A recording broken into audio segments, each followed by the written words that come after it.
Contact create করতে CSV format প্রয়োজন হয়। যদি CSV ফরম্যাট সঠিকভাবে সাজানো না থাকে তাহলে গুগল সেটা রিড করতে পারে না, যার কারণে ডেটা ফরম্যাটিং, ডেটা লস এবং এনকোডিং সমস্যা সহ আরও অনেক সমস্যার সম্মুখীন হতে হয়। এসব সমস্যার সমাধানের জন্য হোয়াটসঅ্যাপ বাল্ক এসএমএস সফটওয়্যারে রয়েছে Google contact CSV generator feature.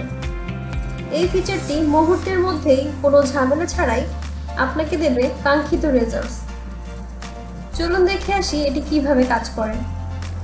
Google contact CSV generator ফিচারের স্টার্ট নাও বাটনে ক্লিক করলে একটি নতুন উইন্ডো ওপেন হবে। এখানে শুরুতেই আমরা দেখতে পাচ্ছি আপলোড নাম্বারস এক্সেল নামের একটি অপশন। এখানে ক্লিক করে আপনি যেই নাম্বারসগুলো CSV ফরম্যাটে কনভার্ট করতে চাচ্ছেন সেই নাম্বারসের একটি এক্সেল ফাইল অ্যাড করতে হবে। এক্সেল ফাইলটি অবশ্যই সফটওয়্যারের এই ফরম্যাটটি ফলো করে তৈরি করতে হবে। প্রথমেই নাম্বারস এবং পরে নেম। আমরা এখানে আরও একটি অপশন দেখতে পাচ্ছি, জেনারেট র্যান্ডম নেমস।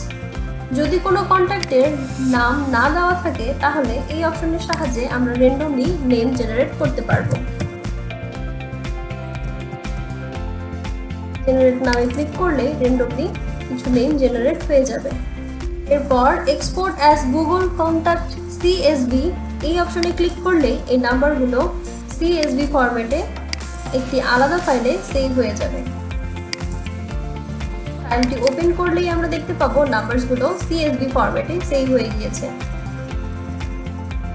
এখানে CSV ফরম্যাটে নেমের অংশে নামগুলো চলে এসেছে এবং নাম্বারসগুলোও চলে এসেছে। CSV ফরম্যাটের এখানে আরও কিছু অপশনস আমরা দেখতে পাচ্ছি। আমরা চাইলে এই অপশনগুলো এখান থেকেও অ্যাড করতে পারি। যেহেতু আমরা শুধুমাত্র নাম এবং নাম্বারস অ্যাড করেছি তাই এই ফাইলে আমরা শুধুমাত্র নাম এবং নাম্বারসগুলো অ্যাড করা দেখতে পাচ্ছি। এখন চলুন দেখে আসি এই CSV কনভার্টেড ফাইলের নাম্বারসগুলো গুগল কন্ট্যাক্ট লিস্টে কোনো সমস্যা ছাড়াই অ্যাড করা যায় কিনা। একটি ব্রাউজার ওপেন করে গুগল অ্যাপসে ক্লিক করে কন্ট্যাক্টে চলে যাব। এরপর ক্রিয়েট কন্ট্যাক্টে ক্লিক করে ক্রিয়েট মাল্টিপল কন্ট্যাক্ট, যেহেতু আমরা একসাথে অনেকগুলো নাম্বার অ্যাড করব তাই ক্রিয়েট মাল্টিপল কন্ট্যাক্ট অপশনটি সিলেক্ট করব। এখান থেকে ইম্পোর্ট কন্ট্যাক্ট সিলেক্ট করে সিলেক্ট ফাইলে গিয়ে CSV কনভার্টেড ফাইলটি এখানে অ্যাড করব।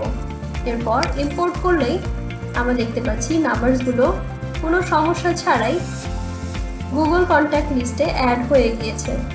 এভাবেই গুগল কন্ট্যাক্ট CSV জেনারেটর ফিচারের সাহায্যে আমরা যে কোনো এক্সেল ফাইল CSV-তে জেনারেট করতে পারবো কোনো সমস্যা ছাড়াই।